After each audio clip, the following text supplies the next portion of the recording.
Hey kids, this is Ivan. How you doing? I love it when my videos get some thought-provoking comments, and I got a thought-provoking comment from Chris Hall, 5440, on my last video where I'm talking about RPGs ought to be written so simply that a child could understand them. And Chris mentioned this idea that maybe we don't necessarily need to put in a what is a role-playing game part of the game, but the games should at least tell you what's the focus of this game going to be. Or what are we going to be doing? Is it going to be a dungeon delve? Is it going to be exploration? Is it going to be hostage negotiation? What's the primary activity in that? But I believe there's more than just that.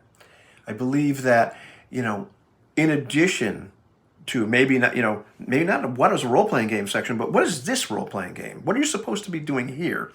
How does this need to be played?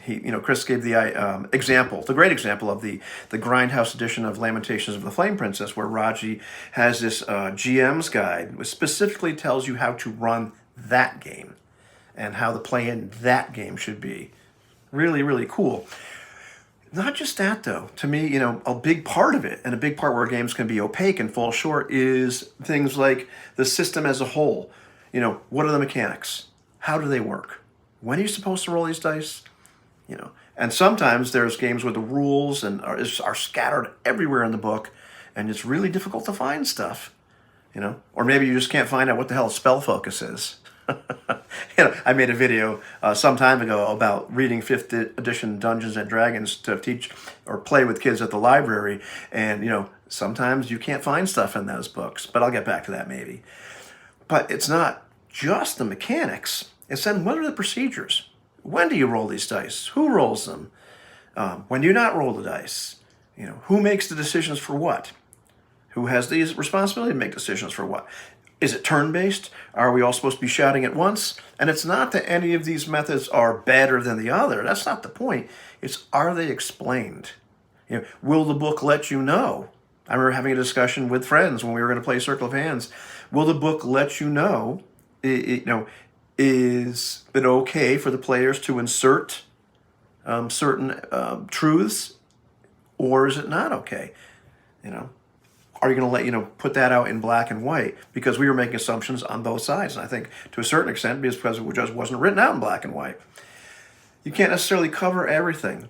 However, it's my belief after reading a bunch of them and seeing some good writing and seeing some bad writing, that it's very important for game designers and people writing the books to write things in such a way that somebody that doesn't play role-playing games, has never played them before, child or no, can read this and understand it. And that's why, I have friends and we have disagreements about this, but I believe that part of the editing process for role-playing games should be to give it to somebody that maybe is an editor, maybe it's not, but they're not a role-playing game person. Can they read it? Can they understand it? Can they tell you what they're supposed to do? If they can't, you probably need to go back and, edit the writing a little bit to make it clearer, because maybe it's not as clear as you think it is. Because a lot of us have the curse of knowledge, and so we forget to put stuff like that down. And, it was one of those things. I picked on 5th edition Dungeons and Dragons, not to always bring the conversation back to that, but that was a game that I had to learn to read and to run for kids at the library. And one of the reasons that, I don't recommend that as a first game, especially for kids, isn't because it's complex, and it is. And, at the beginning of this channel, some years ago, back 2011, 2010, I would have told you that I'm a rules-light guy and, complicated game, rules-heavy games, the more rules there are, the more complicated they are, the harder they are to learn. That's only true to a point. If they're written well, I've written some fairly complicated games with a bunch of rules, but they're written well enough that you can understand them. I found the writing in the world's most popular game, or the most visible game, really bad. And it was really hard to understand, even for a person with the curse of knowledge. That's one of the reasons I don't recommend it as a first game and don't recommend it for children, because, you have to ask other people, what the heck does this mean? And it should be in the writing, if you get what I mean. So there's various aspects. It isn't just, do we say, what is a role-playing game, or what is this role-playing? It's not just that we say, well, this is the primary activity here, or this is how you should run it, or this is how you should play it. And philosophy of play, I suppose you'd call that. But also, hey, how does this mechanic work? Is it explained well? Are the procedures explained well?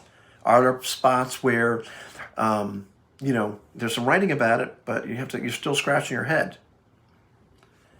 if those things crop up, and I'm not talking about the absence of rules altogether, or the absence of procedures, but if they're kind of alluded to, but you can't make heads or tails of them, got to go back. And there are too many role-playing games out there like that. So that's what I really meant. So I think, at the end of the day, they're written in an artistic manner. They can be very evocative, but there is a large percentage of role-playing games which are technical manuals and instruction manuals. And as such, they ought to be written like one. At least that's my opinion. What's your opinion? Take it easy, kids.